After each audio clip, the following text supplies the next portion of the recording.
Today, we're going to look at the application of scientific concepts and theories in our everyday life activities. Let me cite one common example of the scientific concept at home. The various plastic designs, some of it being alphabets, fruits, vegetables, and animals that we have in front of your fridge door. Are you familiar with this? Good. Do you know what is inside these plastics that make them stick? Good. Magnets. We shall talk about this in detail later. Now, before we start this session, look at what you should be able to achieve for going through this lesson. Watch this video and read the additional notes, bearing in mind that you should be able to, 1, mention at least 4 scientific principles which are applicable in our everyday life activities. 2, explain how these principles work to help us in our everyday life activities. I guess most of you have bicycles.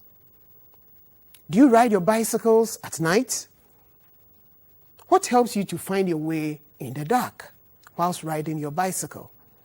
Awesome. The light in front of the bicycle, right? What makes the bulbs shine or bright?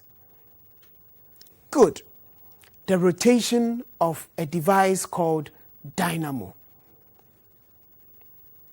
A dynamo works under the law called law of conservation of energy, which states that the total quantity of energy in the universe is constant and can neither be created nor destroyed, but can be transformed from one form to another. You will see soon how energy transformation occurs, leading to the provision of light for your bicycle. The question is, what is a bicycle dynamo? It is a small device. In actual sense, it's a generator fitted to the rim of the bicycle tire to provide electricity for the light at night.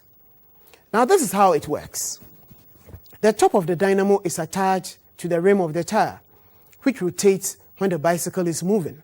That is kinetic energy. The rotation of the top of the dynamo rotates a permanent magnet in the middle of some coils of wires inside the dynamo. That is kinetic energy. The rotation of the magnet produces a changing magnetic field. This generates electricity, which is electrical energy, in the coils of the wire. The electricity produced is conveyed through the wires connected to the bulb. The electricity causes the bulb to bright. That is light energy.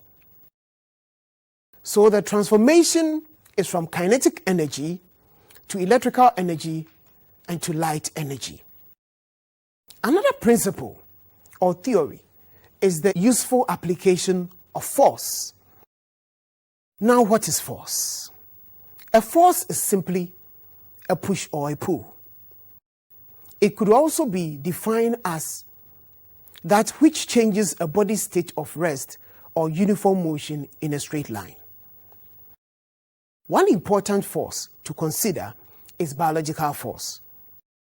Here, we are looking at muscle force. The muscle of the parts of your body are able to carry out certain functions by contracting and relaxing the muscles. Movement of your body depends on 2 sets of muscles at each joint. Some of the joints we may consider are the elbow and the knee joints. The elbow joint has 2 sets of muscles whose actions are opposite, meaning when one set is contracting, the other set relaxes. Now straighten up your left arm. Bring or pull your lower arm closer to your body, as if you want to touch your shoulder with your fingers. Now do it again and again. What happens to the muscles in your upper arm? The top muscles become thicker, that is, they contract to pull the lower arm bone closer to the upper arm, whilst the other muscles relaxes. So whilst this is contracting, the other muscle is also relaxing. Skeletal muscles always work in pairs, like this, because they can only provide a pulling force. In fact, they never push. Another concept worth discussing is magnets.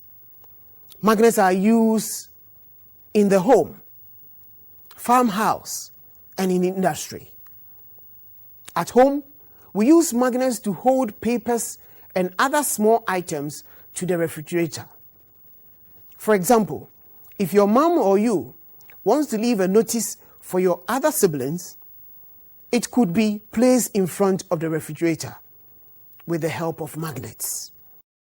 In industries, electromagnets in cranes are used to grab and to move large containers and metals which cannot be lifted by humans.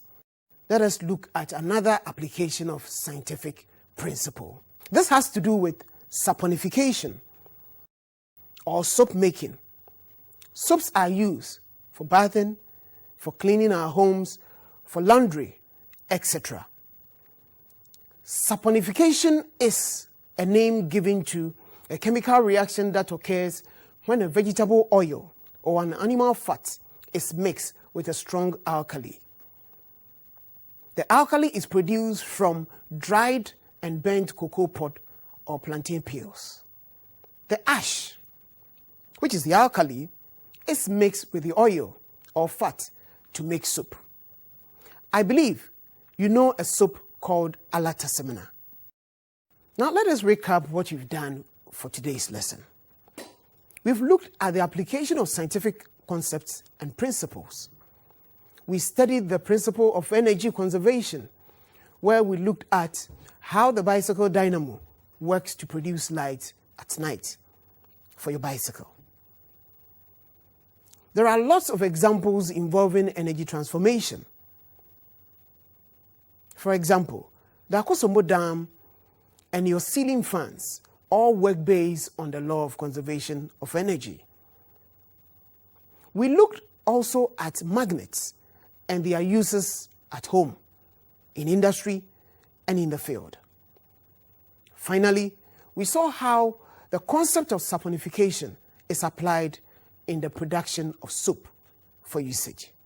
All too soon, our time is up, and I hope to see you some other time. In the meantime, keep revising what